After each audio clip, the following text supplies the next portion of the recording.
welcome to the J-Train Podcast. This is J-Train Jared Freid coming to you live from the quarantine cabin on the Lower East Side of Manhattan. We are here Mondays and Thursdays with your emails, your stories, your questions. I say it every episode. Let me say it again. Thank you, thank you, thank you, thank you for telling a friend, a coworker, a brother, a sister, a mama, a papa. That's how it works, people. That you are the glue that holds the J-Train together. You are how it happens. I don't got a billboard. I don't got commercials. I don't got campaign ads. I got you out there in these streets, in these quarantined, socially distanced streets. So I need you to keep doing it. Keep telling a friend, a coworker, a brother, a sister, a mama, a papa. That's how you do it. And it's the time of year where it feels like everyone's happy. But I don't know, 2020, who's happy right now? But someone needs this podcast. And I know what they'll say. I'm not a podcast person. They yell at you like they're a ghost. Whoa, boo, boo. They try to scare you away. You don't have to be, don't be scared. Just slip them some J-Train. And I'm on Spotify. I'm on all the different listening platforms. Apple, Spotify. Spotify is a good way to get someone in. Because if you know they're if you have a friend right now that's a Spotify person, because we know these people, you just saw their Wrapped top 10, their very own homemade BuzzFeed list. You know who they are. Send them the Spotify link. Send it for J-Train. You can follow me on Spotify. I'm also on there for my comedy album, so you can follow that too. I don't like that it's separate. I wish it was one account, believe me. I'll call Mrs. Spotify and see if they can make a fix for me. But listen, you just go share it with a friend, a coworker, a brother, a sister, a mama, a papa. I'm also doing Patreon. Someone wrote to me with a fantastic DM the other day.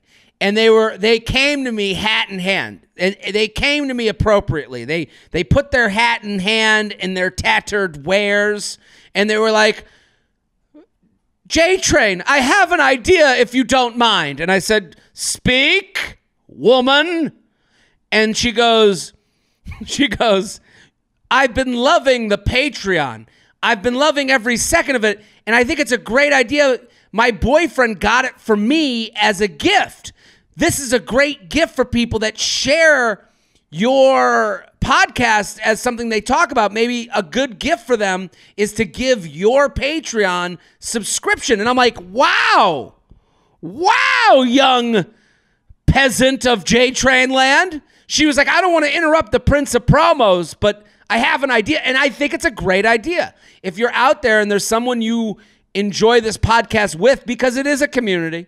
We are a group. We, elect, foremen and forewomen, and we elect, cabinet members and stuff. As a community, you listen with someone. So maybe you discuss this podcast, give them the gift of J-Train, patreon.com/Jared Freid, patreon.com/Jared Freid.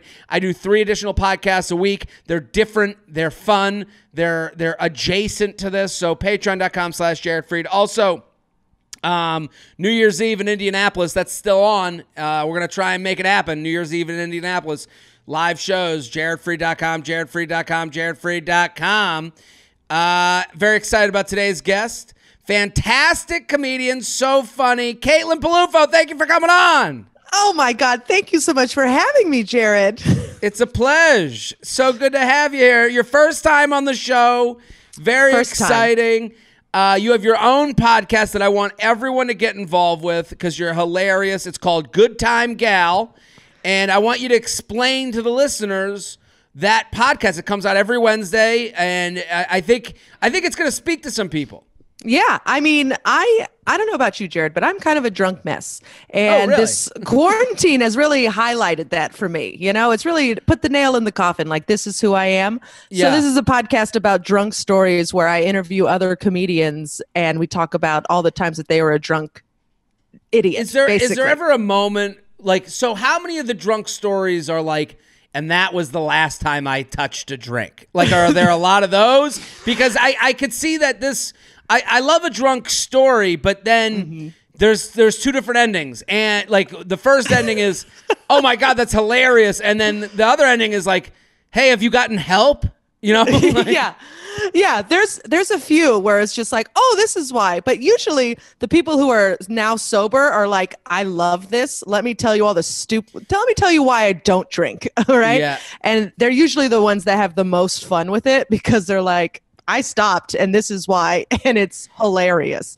Like, I guess you would be more proud of it now because you're like, I'm out of that world. It's another version of me that I don't even, deal with anymore. Yeah. Karen Feehan, who was hosting last night, she was like, oh, I got a laundry list for you. And that one was the most fun just because she was like, and then I fucked this dude. And then I did this. And then I decided to make pie. And then I should have gotten fired 6 times. And you're just like, wow, that's incredible. So you said I'm a drunk mess. You don't strike me as a drunk mess, though. Like I've seen you around comedy clubs. You're very funny. I think everyone here should go follow you. You're fantastic on stage at Caitlin Palufo. Go. It's all over my social media. Because I get drunk and I get anxiety, but then I'll like go to someone and I'll be like, hey, was I cool? And they'll go, you were drunk? Like I'm one of those. I have a good, most of the time I have a good poker face. Every now and again, we all have our moments where we go, someone goes, you were, you don't want to be that person. What's an example of what's your story? I mean, what type of drunk are you, I guess is my question. I get really, really fun and then I black out and no one will know. Like I got arrested in Tijuana, which is hard to do. Thank you. Yes, I went down. Look at you. I know she's a star. That's like eating the extra large sub at the sub place. They put your picture on the wall. Oh yeah, like Tijuana, I had 50 wings, baby.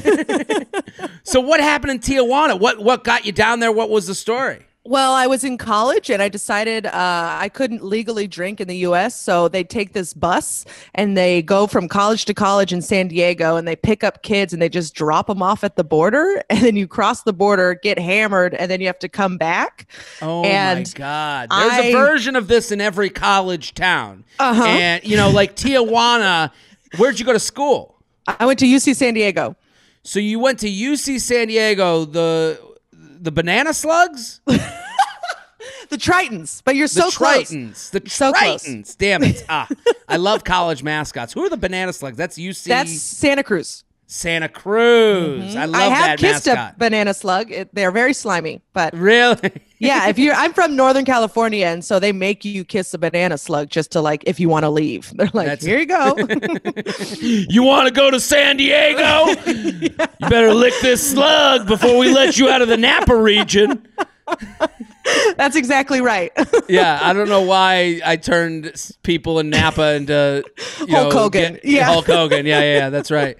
So you go to UC Santa Barbara, San Diego, and where does that rank in the UC system? Because as far as am I talking to a genius or is that a party school? Who am I talking to right now? It is. I think it's the 3rd ranked UC in California. Okay. It's the 3rd ranked UC in San Diego. Yeah. In the county of La Jolla. Yeah. In terms of public schools, it's very good, but I did not get in on my grades. I got in because I played soccer. So interesting. I sound a lot smarter than I am. So that's important to know. You're playing soccer and they come with the bus and they're like, hey, underages, get in. Yeah. We're gonna go to Carlos and Charlie's in Tijuana.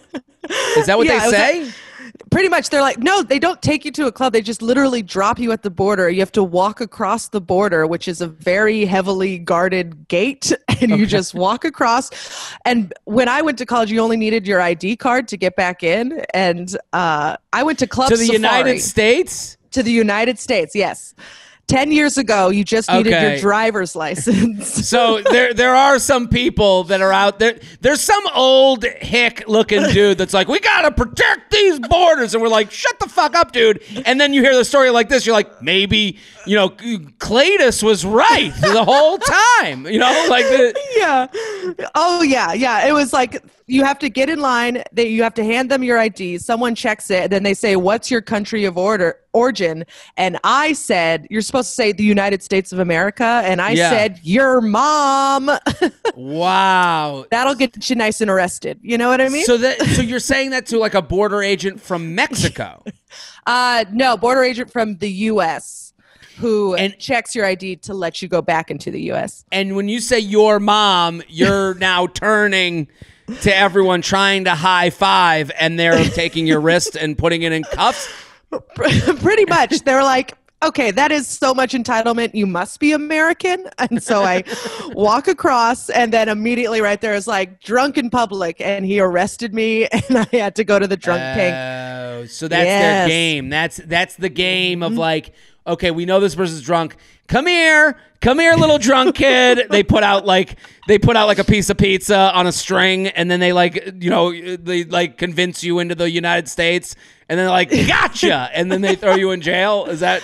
Yeah, pretty much. Yeah, and I didn't know my social security number, and so they couldn't properly book me. So they had to drive me to downtown San Diego, and I had to spend the night there drunk. And then I was wearing, I was trying to get some. Okay, we'll say that. I was dressed a little provocatively. Which All is right. great, good for you. But my question, to go back a step, because we skipped a big part. You don't just walk into Tijuana and then there's just like it looks like the Vegas Strip. They're just handing out margaritas. Like, you skip the whole part of the story where you get drunk. Oh, yeah. So you get across the border, and they have guys there who are like, Club Safari, Club this. And then they're just like herding college kids to their club. And we ended up going to Club Safari. Do you go to another bus, or is it walking distance? It's walking distance. They're legit right there. Okay, so they are. It is like like you do walk in and they hand you a margarita. Yeah, pretty much. They put beads around your neck. They're like, you're coming over here. And so the club I went to, there was a sand volleyball court in the back. There were 2 tiki Great. lounges. There was Love 2 tiers where the women could go up and dance. And we're all wearing skirts. So what of you? And it was...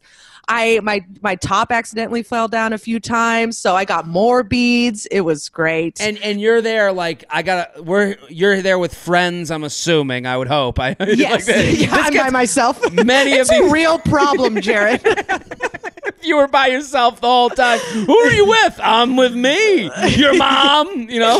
I'm enough. Okay. So now you're with friends. Like, everyone's like, let's go find dudes in Tijuana. Is that how it goes when you're in college down there? Yeah, I think I made out with like 2 different guys. You just make out while you're dancing. You're drinking drinks that are way too blue from test tubes. It's very fun. It's very 19-year-old I'm drinking situation. I love every second of it. Go back, I would kill anyone to go back to this. This reality. It was. Now that I think about it, it was very fun, extremely dangerous, but very, very fun. And I love to dance. I like to shake a leg. All right. And then you just have to walk back to the border. No one shows you how to get back. You just have to kind of hope that someone in your group remembers. You guys just look like you're going through a maze with a blindfold, just feeling the walls. This feels like America. This... I smell apple pie. We must be getting closer. Yeah, you're like you're like with picnic baskets. You're like, what's when in the Hanna-Barbera cartoons, when they smell the thing and they float towards the window where the pie's in the window, and the window's the United States. Yeah. So you get back, you get thrown in the drunk tank, and you're there for what, a night or something? A full night. There was only 3 other women. And we were all shoved in a corner with 2 big ass guards just protecting us, because there was about 30 other men just also drunk, staring at us. Yeah. And of course we're 19 and hammered, and I was like, show me your tattoos. And she's like, this is one. And she's just lifting up her shirt, and we're like, oh. That's like taking out a steak in front of the lions at the zoo. They're like, you're gonna have to go in the lion cage. I brought my steaks. Yeah. Cooked them. Yeah. And we're all underage college kids, just like, oh my God, no, I love your tits. And it's very supportive and fun. Are you still a drinker? Oh yeah. Oh yeah. Hey, do you have, I mean, do you have moment? Are you, see, this all sounds like it falls into the category of me because I'm in a similar boat where like love drinking, love having a good time. I've never had that moment where I'm like, maybe this is it for me. Like it's more for me with drinking. It's always been about like, I eat when I'm drunk. So I'm like, how do I stop the eating? I guess I'll stop the drinking. So those kind of go hand in hand. So I've never really had that where I'm like, we gotta make some changes, but maybe you never know. I guess you never know. Oh yeah. I mean, I love drinking. I worked in restaurants, and so that's just they give you the drinks for free, and so you really develop a habit. Yes. Well, that happens at comedy clubs too, because then you get to know the wait staff, and they become friends of yours, and then like. I'm a guy like my go-to drink order is a vodka soda, but in a pint glass with a lot of limes. Absolutely. And that's a party drink. That's a party drink. Right? But the problem is some people take the, like if you become friendly with some people in the restaurant industry, they take, I like it in a pint glass as, they like a lot of alcohol. And it's like, no, I like the feeling of cold. I like when there's a lot of ice. Like I don't really... I guess I don't need there to be a lot of alcohol for the pint glass experience to be fully realized. So, but then I started getting these drinks that like I would get like, especially at the Comedy Cellar, I would get like halfway through it and I'd be like, wow, I'm fucked up. And then I would like look at my friend who was like, who got me the drink, and they'd be like, I gotcha. And I'm like, you've ruined my night. Like I'm in this now. Yeah, this is what we're doing now. I have to be this person. Yeah. Yeah. I mean, I love drinking. I can't drink before a comedy show, which is probably why you've never seen me drunk. Yeah, I'm not a drinker before a show. Someone gave me great advice way back when I first started. They were like, take a few years before you do comedy, the first few years doing comedy, don't drink before any show. I was like, and I was like, they were like, you're just going to become attached to it. You're never going to like, after a few years, you can go on stage without the drink. So then maybe you understand, what a drink feels like on stage. You know what I mean? Like some people, if they're like, I got to have a drink before every show, and then it's one drink, then it's two drinks, then it's three drinks. Now you're medicating. So I had a few years in the beginning where I didn't have any drinks. And then like I was fine with it. And then there was one time I got drunk before going on stage, and my tongue was just too big for my mouth, and I couldn't say the words appropriately. Yes. And I remember I got off stage, and the guy who's running the club, a friend of mine too, he just goes, dude, just gonna warn you. Like it was like a nice, stern, strict but fair warning. Yeah. So after shows, you go out and you're just like, time to tune up. Time to tune up. Yeah. During comedy, we're like the same. I can't talk. Like I get up on stage, even if I have like a sip of alcohol, and then I go, and I'm like, that's because of the alcohol. You're a piece of shit. You should never do comedy again. And so I give myself the stern warning, but it's very self-deprecating. But afterwards, I'm like, give me a glass of wine. Let's get loose. The night's over. Let's hang. Let's have a good time. And then a bottle of wine later, I'm like, I'm just going to call a cab. You know what I mean? Or who wants to go to Webster Hall and dance? Like, I just really go for it. Or I go into dive bars and I start making friends with the people who sit alone at the bar, which is always fun. Good. Yeah, yes. that's the Cletus that warns you about the immigration policies in these countries.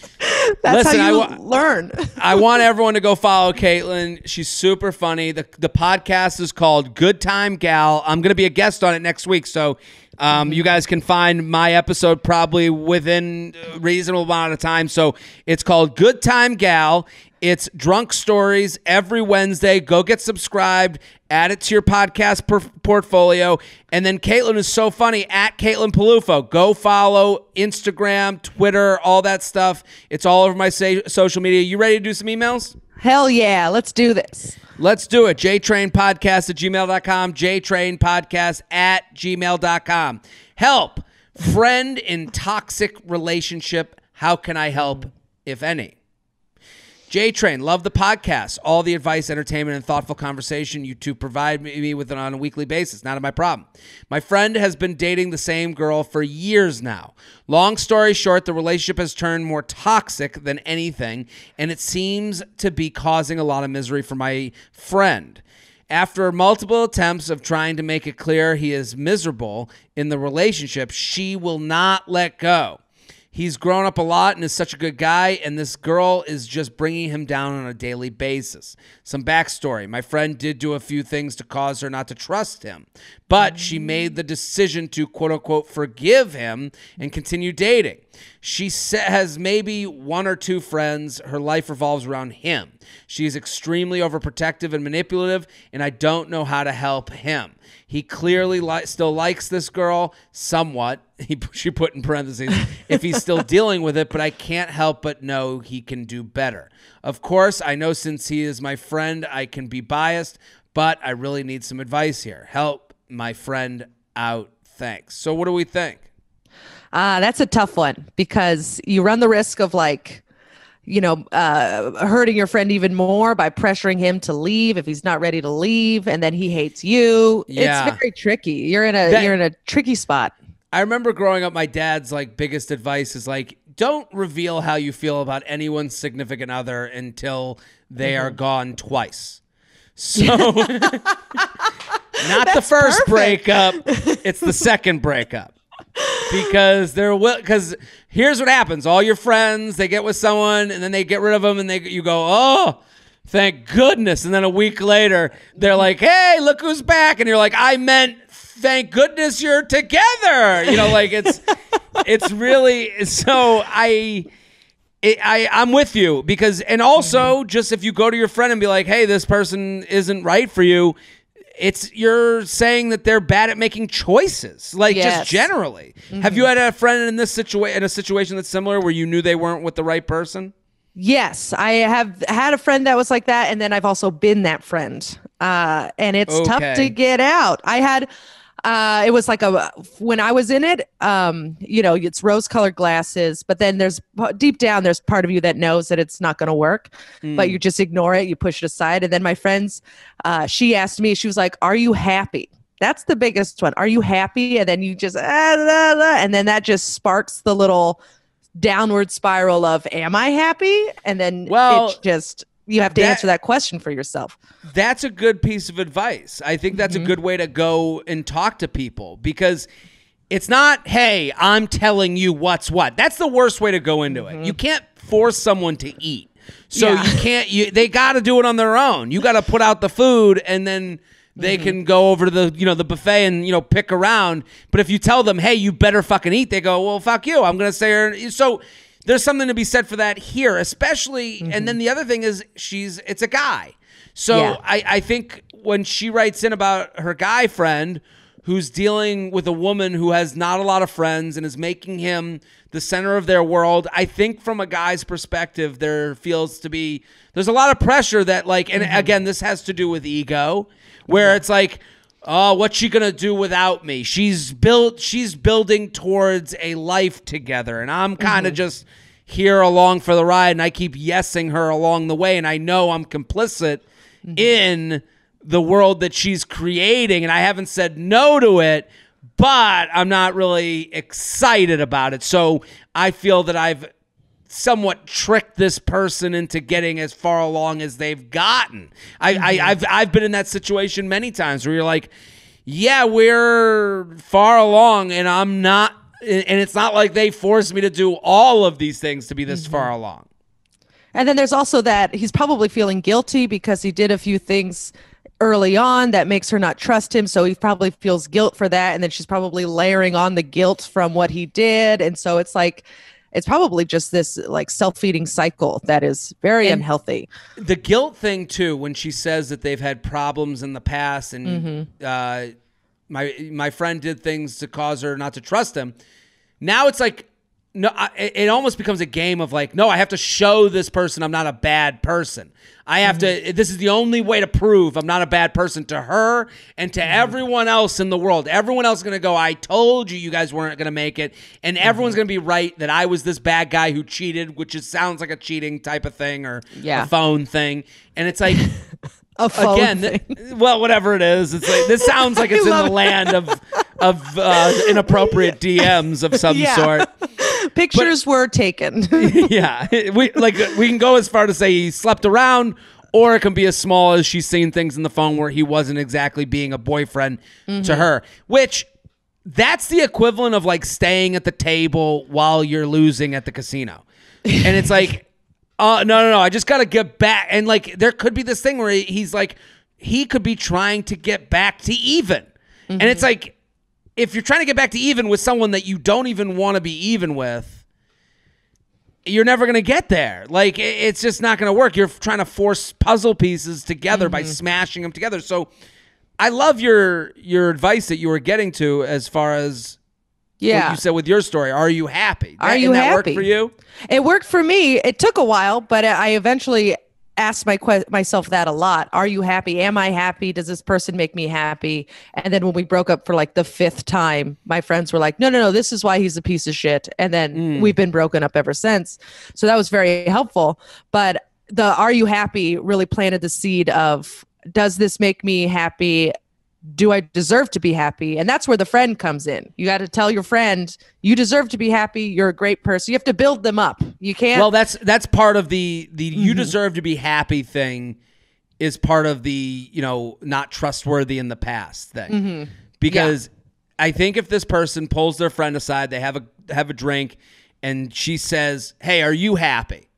Are you genuinely happy? Do you see this relationship being a happy one 5 years, 10 years from now? And then letting them know, like, hey, you made a mistake with this person, but a lot of that has to do with this not being the right match. And I think this is where that, like, I really don't like the saying, once a cheater, always a cheater, because that just makes someone this cursed individual that will never be good to someone else.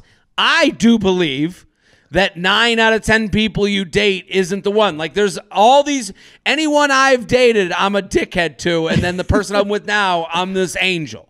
So it's like everyone that, or not, she just said not really. Well, my She'll point, keep you honest. Yeah, well, okay, flawed angel. Flawed, with a broken wing, she said. So I do believe that, like, everyone dating someone that they're happy with is hated by someone else.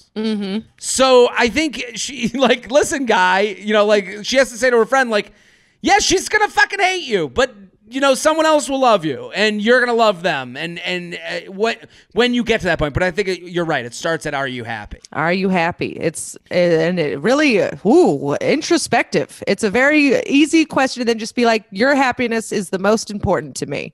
That's all I want. And if it's her, great. Then we'll make it work. We'll figure it out. But just, are you happy? And then, they'll think about it. And that's like a tattoo on your brain. Yeah. We are sponsor people. The J Train podcast is brought to you by Solo Stove. I got to say, this is such a fantastic product for right now. A great idea, a great thing that we could all use it to open up your own space. I mean, just being by the fire in general is an experience, but what it does, and getting a Solo Stove, is it makes your space bigger. And I'm not saying it makes your home bigger, but it makes you use maybe a portion of your yard you wouldn't have used, or your porch, or your deck, or your outside area in the wintertime. And a lot of us are going to be tethered to our homes a little bit more than we'd like this year, and let's turn our own home into an adventure because the Solo Stove creates story-worthy moments, fireside fumes not included. The stainless steel construction is designed to regulate airflow and burn more efficiently, so little smoke you'll wonder how there's so much fire. No campfire smell on your clothes and hair, and nothing left but ultra-fine ash for easy cleanup. From camp stoves to backyard bonfires, Solo Stove products are portable and built to last. That's a big deal. So right now, even if you're in a place where you can't have a Solo Stove, you don't have an outdoor space, you bring it with you somewhere on the road. And now, again, you've opened up your options. That's what Solo Stove is going to do for you. Easy to light with a few bits of starter. Your fire's blazing in minutes. Take your Solo Stove with you on the road, just like I just said, or set it up on your rooftop or backyard. And Solo Stove is so confident in their products, they give you a lifetime warranty for every purchase. I got to say, I have one. I love it. Jess and I have taken it, to, out and about. It's a fun event. And it's something you never would have done otherwise. So no one needs a reason to gather around the fire. Solo Stove just took away any reason not to. And now you can get $10 off when you use promo code JTRAIN at checkout. Just go to solostove.com. And remember, you get $10 off when you use promo code JTRAIN. The J-Train podcast is brought to you by Upstart. There's a lot of economic chatter right now about the state of the market. Is it recovering? How long will it take? Have we seen the worst? But if you're struggling to pay off high-interest credit card debt, you can't wait for those answers. You need to take action. Now, with Upstart, there's actually something you can do today to help fight off high-interest credit card debt. Upstart is the revolutionary online lending program that knows you're more than just a credit score. You know, I love Upstart because it is the equivalent of finding that $20 inside your pocket. If you're paying a rate on your debt right now and you want to see, and Upstart gives you the opportunity to see if you can pay a lower rate, and you just change who you're paying. So you pay off one debt and now you get a different one at a better rate. Now you're saving money. It's just a simple calculation that Upstart can help you do, and they either help you or they don't. Unlike other lenders, Upstart can reward you based on your job history in the form of a smarter rate. Upstart lets you skip going to the bank because it's completely online. They offer loans from $1,000 to $50,000 so you can consolidate your debt into one easy fixed rate payment. Upstart makes it fast and simple to check your rate. Since it's just a soft pull, it won't affect your credit score. The hard pull comes if you accept your rate and proceed with the application. The best part, if the loan is approved and accepted, most people get their funds the very next business day. Over 500,000 people have used Upstart to pay off credit cards or meet their financial goals. Free yourself from the burden of high-interest credit card debt and get back to using your money your way with Upstart. See why Upstart has over 6,000 five-star reviews on Trustpilot, and hurry to upstart.com/JTrain to find out how low your Upstart rate can be. Checking your rate only takes a few minutes. That's upstart.com/JTrain. Your loan amount will be determined based on your credit, income, and certain other information provided in your loan application. Not all applicants will qualify for the full amount. JTrainPodcast@gmail.com, JTrainPodcast@gmail.com. Here with Caitlin Peluffo @Caitlin Peluffo. Good time, gal. That's the podcast. Go, go, go every Wednesday. Get involved with Caitlin Peluffo. So funny. COVID's changed me, so let's try again. J-Train, your podcasts have gotten me through some painful dating situations, so thank you. Thank you already for what you do. However, there's one situation that I just can't shake, so I was hoping to get your thoughts on the below. The situation. I was on and off with someone for 1.5 years. It was a constant roller coaster since the moment we matched on Hinge. I can't even call what we did a relationship. Better description would be a situationship. This is also from a dude. We get a lot of female emails now. This is from a dude. Okay. From date one, there were so many red flags, like him having commitment issues, having to be in the scene, etc. So I initially wrote him off. He continued to pursue me for 2 months, so I finally gave him a real chance. He was all about us trying to do a relationship for a while, but when push came to shove, his actions never matched his words. So this is a guy seeing a guy. We don't get a lot of these. I'm going to be upfront. We don't get a lot of like, gay, lesbian relationships, but I'm happy I'm enjoying that this is being written in, because my assumption at first when I saw the name, I was like, here we go, bro. And it's like, okay, here we go, bro. Beautiful. Yeah, look, this is great. Okay. So after doing everything from casually dating, attempting, what's that? Jess just said, I'm so awkward. She said that I just responded to this this was my gay son coming out to me. Yeah, it's great. It's great. I love the gays. Listen, please don't cancel my podcast. I swear to God, we're good people. I didn't know. You can date whoever you want. Okay, so after doing everything from cat, so it was 1.5 years, met on Hinge. But the way he's writing it, though, I understand what he's saying. He was all about us trying to do a relationship for a while, but when push came to shove, his actions never met up with his words. After doing everything from casually dating, attempting friends with benefits, failing miserable because I had all the feels, hooking up randomly every few months, blowing up at each other on and off due to inconsistent behaviors, we finally ended things right before COVID hit. In April for the umpteenth time, because once again, I was ready for more and he wasn't. However, before we ended, he had made some progress with us moving forward, getting more consistent about us spending time together, inviting me to meet his friends on his birthday, etc. Fast forward 7 months, and he likes me on a dating app and asks if I blocked him in his comment since I had unfollowed him on social media, removed him from following me, etc. After weeks of deciding whether or not to open the door again, I accepted the request because I wanted him to know there were no hard feelings and I wished him well. See, that always, to me, is a little bit of a mistake. Yeah. You can wish someone well and not have hard feelings while also knowing that it is personally hurtful to you to let them back into your life, right? Yeah. I mean, I feel like I think he only wished him well because it's COVID and he hasn't had a full opportunity to move on. Because COVID's happened, you can't date, you can't get distracted by someone else, so that's still in the back of your brain. Well, you're right, because he writes, he then tells me he's thought about me a lot this year, knows he had commitment issues before, wanted us to go on another date as he's much more open to the idea of being more. I know all his best friends that used to live the bachelor life with him found serious girlfriends during quarantine and asked if that had anything to do with his sudden change or maybe he was just feeling lonely. His response, he's been living his best life during COVID, traveling, living with a bunch of friends in the Hamptons, etc., but he thinks he's ready for something more now.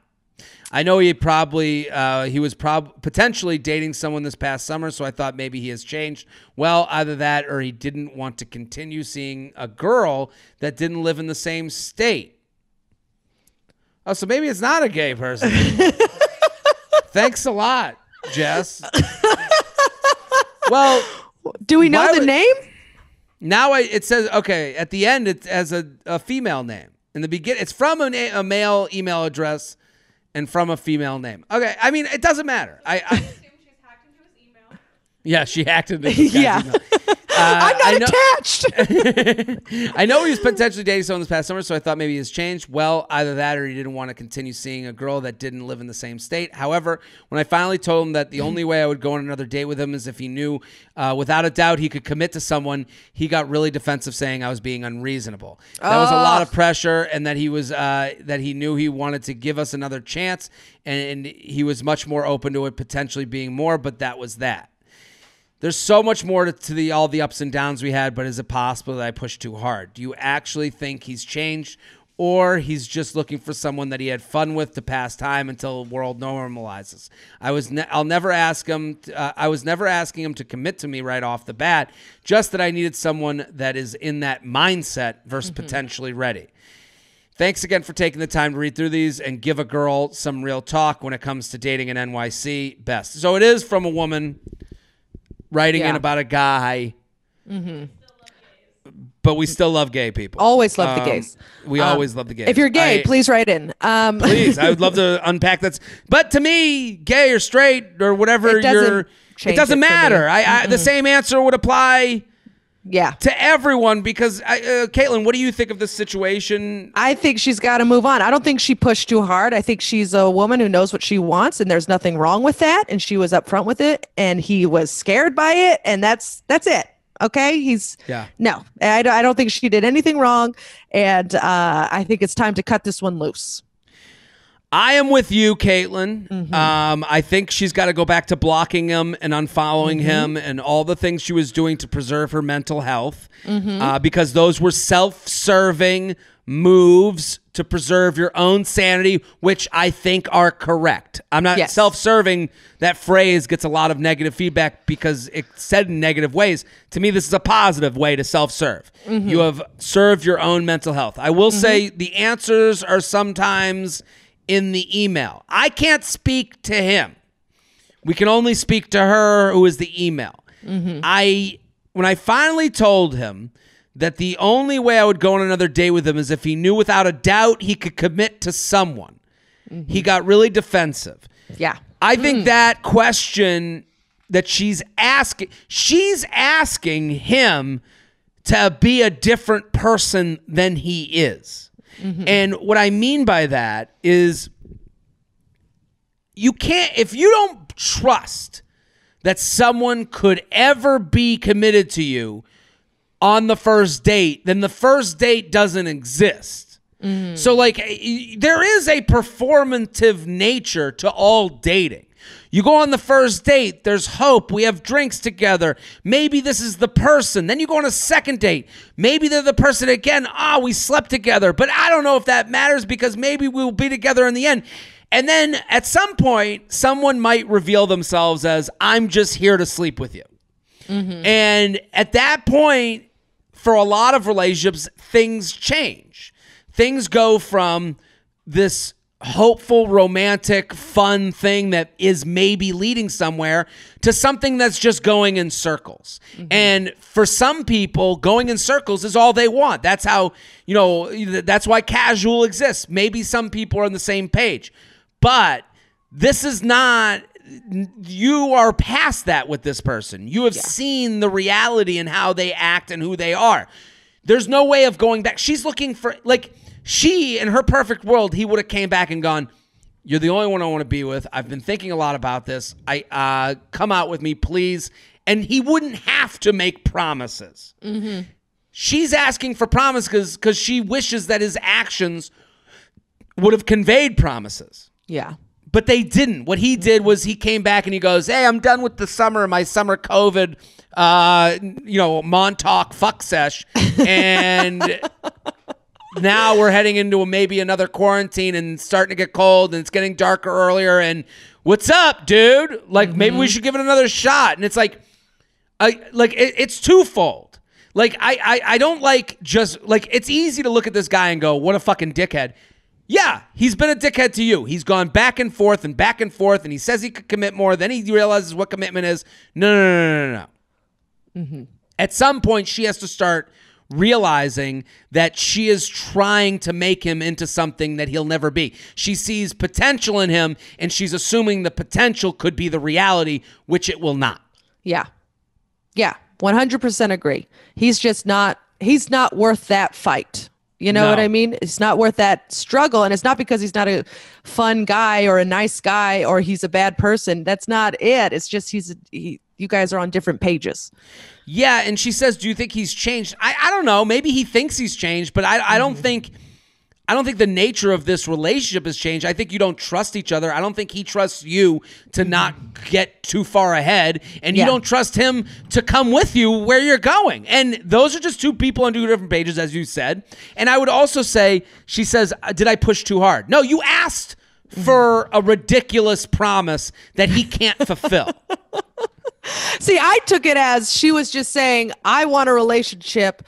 At the end of this, if this goes well, are you ready for a relationship with someone? Which I think is just being clear. At this point, but she's made that clear. That's what she's looking for. Okay. For her to have to reiterate that, it doesn't make sense. Like, I don't know how he answers that question without being a total piece of shit again. Like, like, so I'm committing to the idea of commitment? And it's like, no, that's a lie. What she's asking, will you, if I go on dates with you, will that mean that you're going to commit to me? I think she's saying, like, are you ready for a relationship? If this goes well, would you be in a relationship with me? And if it doesn't go well, then that's fine. But I just want to know that you're ready for I can see it now that I say it out loud. Right? Like, I see it. She's like, if okay. Yeah, no, because I see it. Here's the thing. Most people think they're good people. And so I've been this guy where I'm like, of course I'm ready for a relationship with the right person. So it's like that. And it's like, what an ellipses. Well, right? Is it you?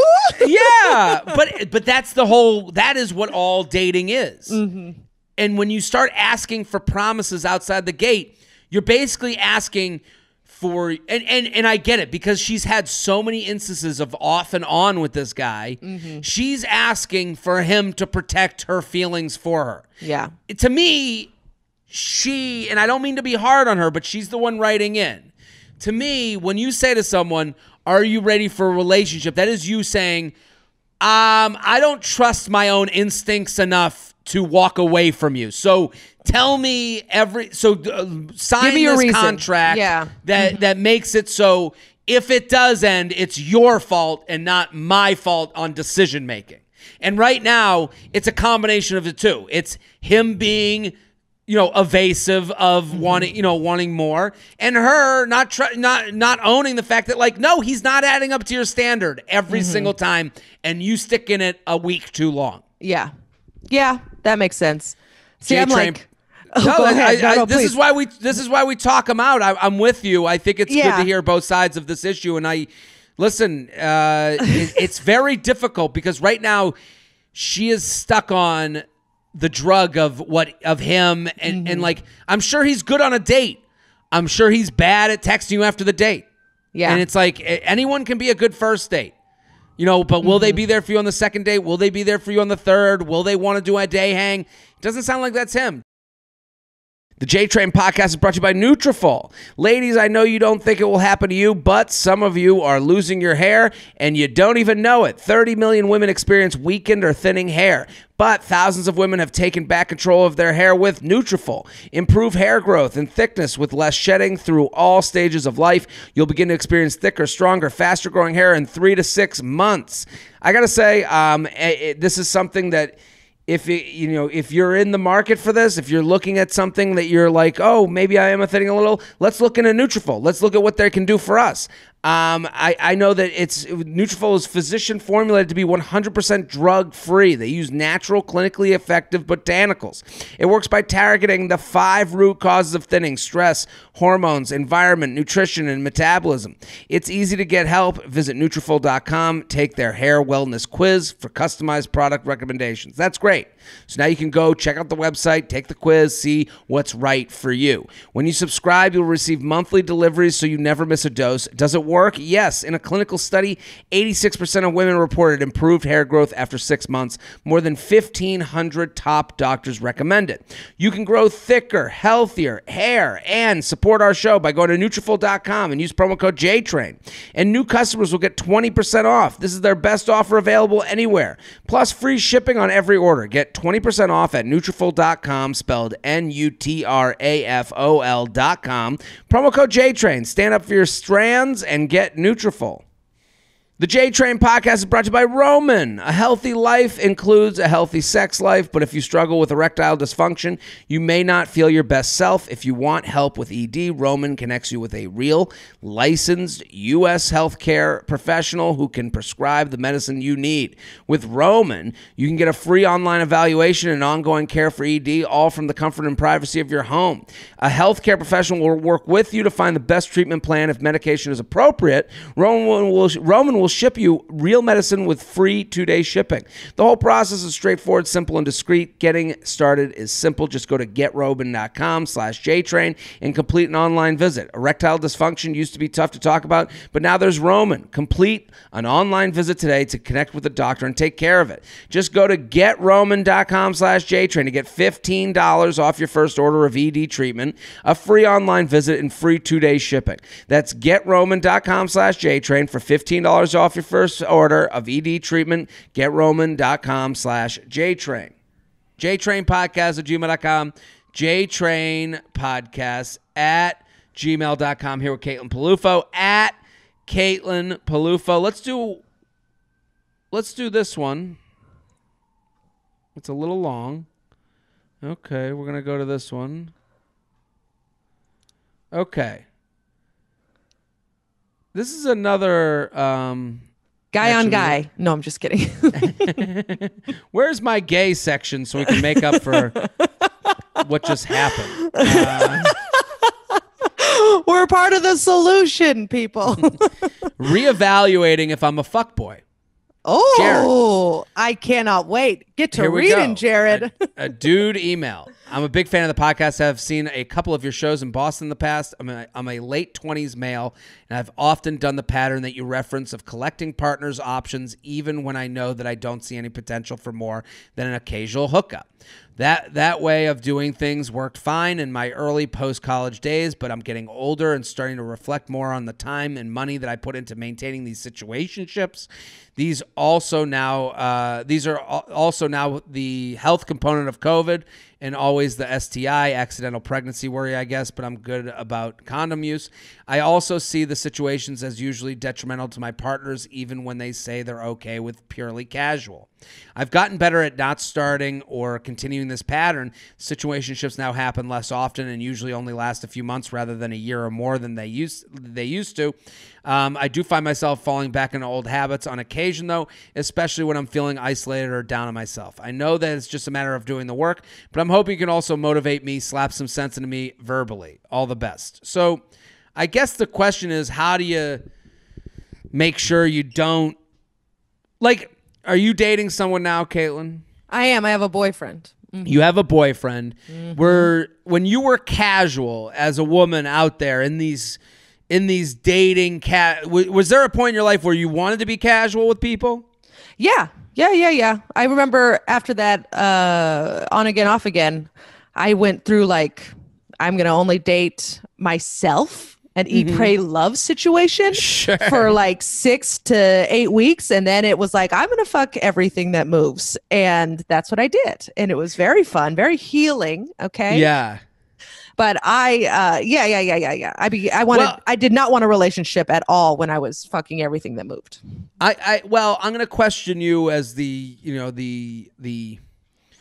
I'll make you the voice of all straight women everywhere for the purpose of this email. That's great. Yeah. It feels to me that a lot, the kind of separation of women and men with casual is like, women will be like, I am being casual. These 6 months, I'm going to be out there. And they have like a beginning and an end to that lifestyle. And to me, a lot of the guys and a lot of guys that are out there that write into this show, the guys that I know, it's like this version of like, until I'm in something, I always live in the land of, yeah, I'd fuck. And that's a really gross way to put it. But I think a lot of guys are out there, like the idea that like guys are out there dating and part of their dating is, well, yeah, I'd go on the date if we're just going to like fuck and that will be it. Like, I don't know if that exists on the other side. Yeah, I think it existed for me for like 2 weeks, and then I fucked someone that I was like, he's also funny. Oh no. And then it just kind of turned into and then I got attached, and then he also got attached, and then we were dating for I was like, so I'm right back where I started. I don't know if that exists as much with ladies. If I was to ask a question for this guy, I guess the question to me is like, he wants to be able to like go out with people and be casual and also not be a dickhead. What has there been a guy in your life that you're like, that guy nailed it? Or is it a mix of the people? Like, I think that's sometimes a mix, like where it's like, it's kind of like the same, like, why do guys catcall? It's like, well, it worked once, so I'm just going to keep catcalling until it happens. I'm not for catcalling. I'm just saying that as an example. Like, I think for this guy, you have to he has to be honest with his actions and his words. And as long as you're honest with your actions and your words, that is really all you can do. And then the minute someone lets you know, like, hey, you're funny and I have feelings for you, and you don't feel the same way, you have to back off and be able to be respectful and say, I'm not where you are, and maybe that means this should end.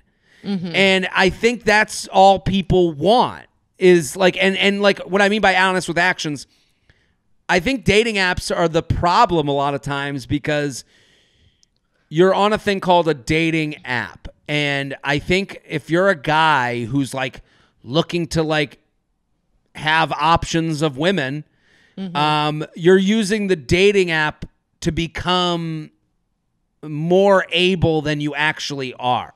So what I mean by that, I think a lot of times the dating app is almost like this super serum.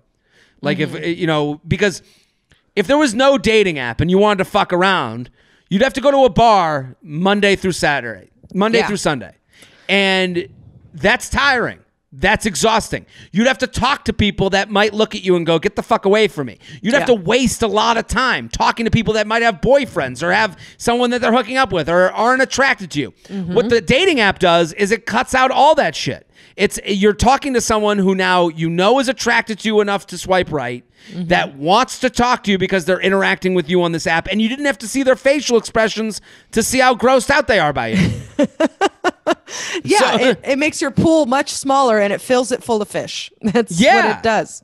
And it's like, and so a lot of guys who don't have the ability to go to a bar, talk to a woman that they're attracted to, have the, give a number. All of those involve incredible amounts of risk. You are in a riskless world on a dating app. So I think this guy would have more luck not feeling like a fuckboy if he took away the thing that gives him the superpower of fuckboyness. Yeah. Does he say he wants to he's trying not to be a fuckboy anymore? Does he want to relate? Does he want to find a lady, or does he? To me, I mean, I've been in this boat. I think before I got serious with Jess, I think a lot of I had this kind of moment where I was like, it's stupid of me to be on dating apps. Like I really did feel that way, and I was on them for a long time. But I was like, I'm out at clubs, at comedy shows every night. I'm having my pint glass size of vodka soda. Good for you. But the idea these apps weren't made for me. It's like if you found out that coffee was made as a drug for people who couldn't wake up, and then it's like taking Adderall. I would compare it to Adderall. Like if you don't need Adderall and you take it, all of a sudden you can study for every test in the world and you never get distracted. All of a sudden you're great at test taking. I think I think dating apps are kind of the Adderall for becoming a fuckboy. Yeah, I can totally see that. It's just you have that pool full of fish, and then you just throw a shark in there, and the shark is like, this is delicious. What a buffet. And I can just keep going on first dates all the time, and I can act like I'm there to be in a relationship, but I'm really just like, it wasn't the right one for me. Look at that last situation with the girl on Hinge. She's chasing after what she feels he signed up for the app for. And it's like, if you met him in a bar and he was like, no, I'm looking to be casual, you couldn't really disagree with that, because you're like, yeah, we met in a casual circumstance. There was nothing more casual than happening upon someone. Yeah. And again, this isn't me saying you can't find the one on a dating app or you can't find the one in a bar. I'm just saying this guy's actions, if you're collecting options via dating apps, I would assume a little of that is a lie of your actions are a little bit of a lie. Yeah, I think this guy's got to get off the apps. I think he needs an Eat, Pray, Love situation. Yeah, I think he's got to take that 6 to 8 week period and Get just off. see what kind of fish he wants. All right, that's what he's got to decide. Because right now he's getting all the fish. I'm really beating this analogy to its death, We're gonna but give him a fishing pole. Yes. We're gonna make it so on the Instagram when we post it, it'll be you in a fishing hat with a here you go. holding a fish. Click. Ah. JTrainPodcast at gmail.com. JTrainPodcast at gmail.com. Here with Caitlin Palufo at Caitlin Palufo on Instagram. Good Time Gal. That's the podcast. Go listen to the podcast. I'm going to be on it. I can't wait. Now, Caitlin, we'll do one more email. Is that okay? Sounds great. This is fun. This is very I'm happy you're exciting. enjoying. Listen, people's problems that aren't your own. What's more fun than that? Oh, beautiful. I forwarded you an email. Okay. Okay. So I want you to. There's an attachment that we're gonna read. Okay. Great. You ready? But I'll read the email first, and then we'll read the attachment together. Okay, I found it. Oh, wow. Okay. Tinder date from 3 years ago resurrects with a bang. Hell yeah. Jared, 3 years ago, I matched with a guy on Tinder, and we went on a couple of dates. He's foreign. Not sure if that matters or if the protocol differs from American guys, but you tell me. I don't know. Well, I mean, we'll see.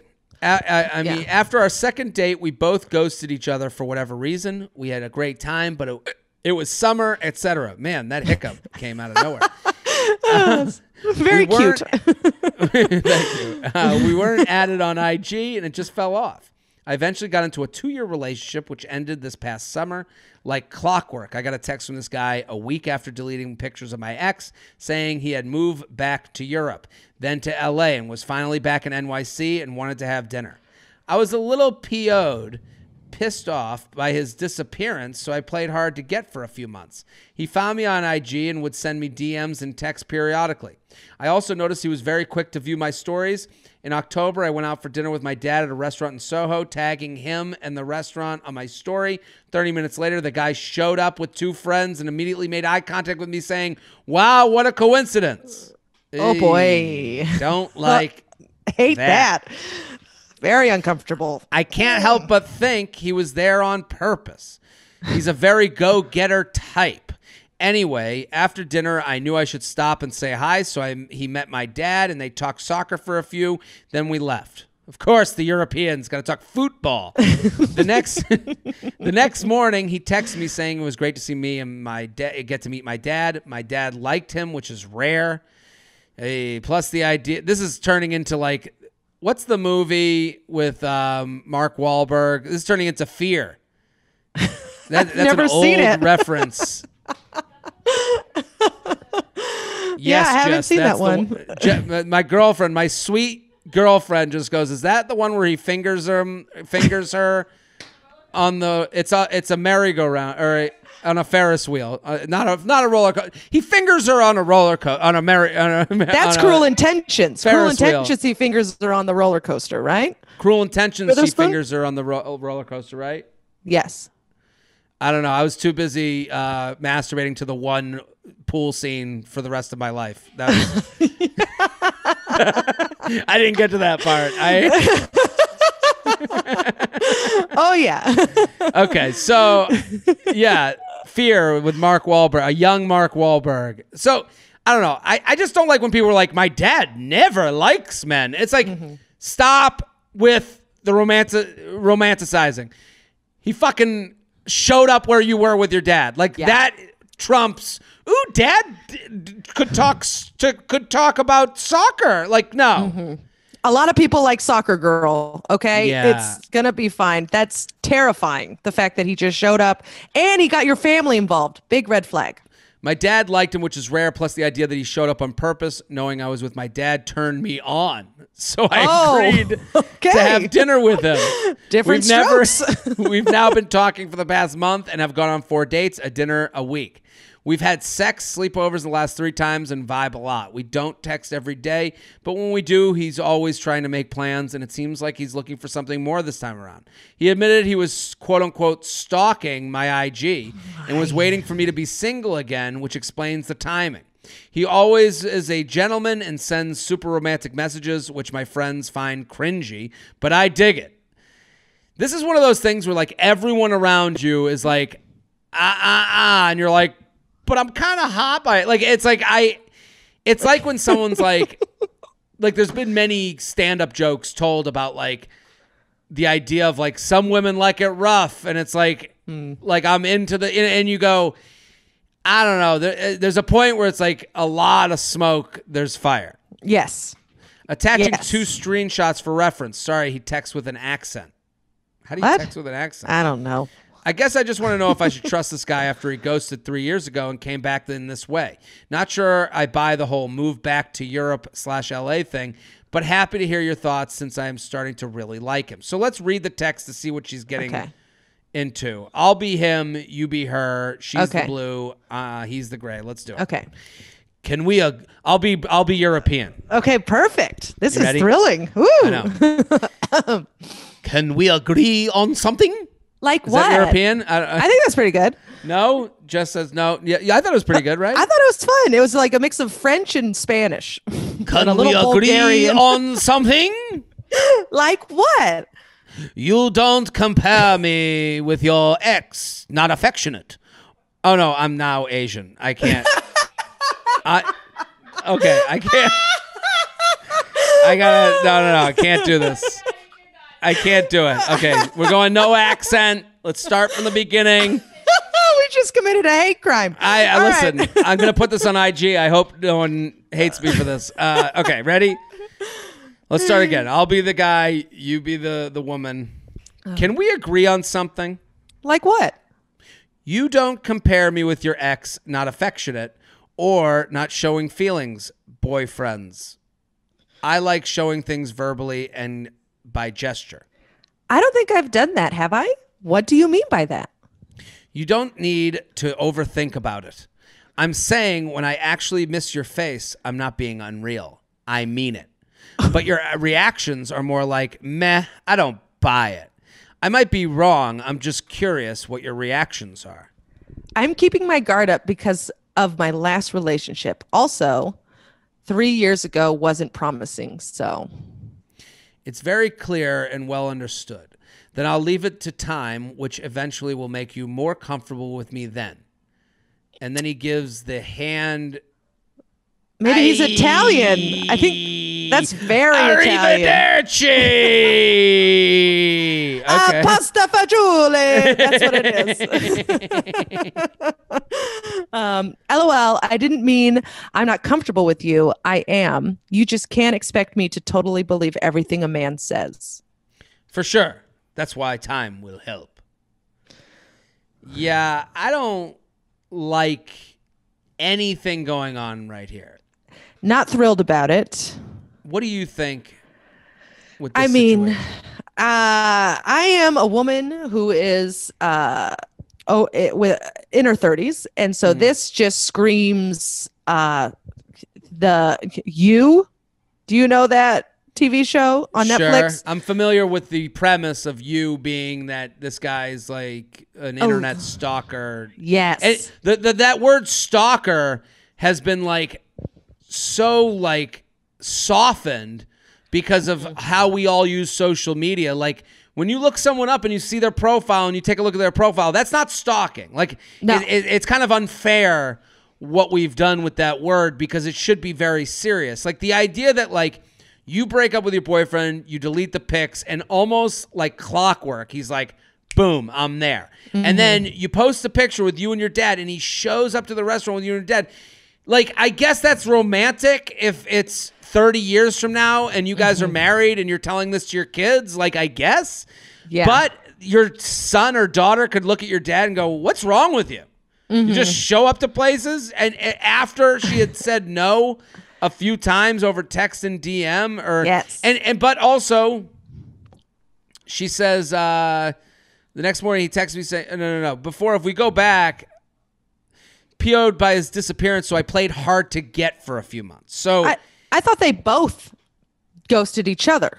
Well, that's the thing. She says I after a second date we both ghosted each other for whatever reason. Then all of a sudden she's pissed. So it's like I understand there's a little bit of cat and mouse to all relationships. I understand, but there is a point where you got to go, what are we doing? You know, like I know that's not as sexy. Like I could see, like, I don't want to blame the emailer because I don't think there's any reason for a guy to show up where you are with your dad because you tagged the location. Correct. I don't want to do that at all. Absolutely. But and I say this with a giant but, there's a point where I don't care that he's European. I don't care that there's a language thing. You have to go, what's going on here? Because you've done a few things that make me feel uncomfortable. That's why when you say romantic things that are far ahead, because I understand he's basically asking her, stop reacting badly to when I say things to you. And it's like, dude, don't tell people how to feel. That you are, maybe you should take a clue to realize that it's too early to be saying things like the things you're saying. Yeah, and I think she is reacting to her previous relationship. Like, she just got out of a relationship. This guy's giving her a lot of attention, which after any relationship, you're going to feel insecure to some degree, right? There's going to be a lot of, oh, did I do this right? Was it me? Blah, blah, blah, blah, blah. Am I not pretty? Whatever, there's going to be that. And this guy is like laying it on thick and maybe giving her the attention she didn't get from her last relationship. So she's not seeing these as red flags. She's seeing them as, someone who really, really likes her, which is something that she wants. But I think he is being really aggressive and maybe not respecting her boundaries as much. Yeah. Especially when you say to someone, I'll tell you, like, your reactions are more like, meh, I don't buy it. I might be wrong, but I'm just curious what your reactions are. And then she says, then I'll leave it to time, which will eventually make you more comfortable with me. It's like, that's a manipulation move in itself. To be like, oh, you'll get it in a few weeks when you're falling in love with me. Like, to me, that's like a love bomb thing. That's a let me get her in, and then I can make the choices about whether to keep her or not. Yes. And I think she has to be less damsel in distress and more owning what she wants. And what she wants is to, hey, I'm enjoying my time with you. I like hanging out with you.